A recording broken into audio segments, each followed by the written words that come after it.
যদিও ফায়াৰিং কৰছিল, ফায়াৰিং কৰাৰ পিছনে আমাৰ হচ্ছে পিস্তলখান মৰাতে ৰাখতে দিচ্ছে। আপনি কেৰালা ট্ৰেনেৰ পৰা পলাইছিলে? স্যাৰ কিয় পলাইছিলে?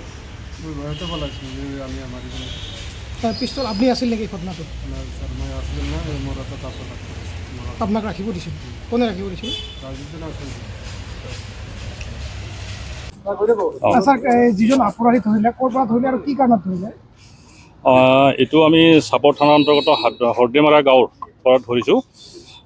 ই আচলতে 32 অভয়াপুৰী থানাৰ 32/25 কেছ নম্বৰৰ লগত জড়িত আছিলে।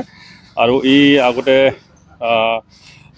আমাৰ ইয়াত ধৰাৰ পিছত ই মানে কি কৰা নাছিলে, স্বীকাৰ কৰা নাছিলে তাৰ হাতত পিষ্টল থকা বুলি। পিছত অলপমান ভালকৈ সোধ পোছ কৰাৰ পিছত ই স্বীকাৰ কৰিলে। পিষ্টলটো যোৱাকালি ৰিকভাৰ হৈছে আৰু আজি আমি কৰ্ট কৰিম।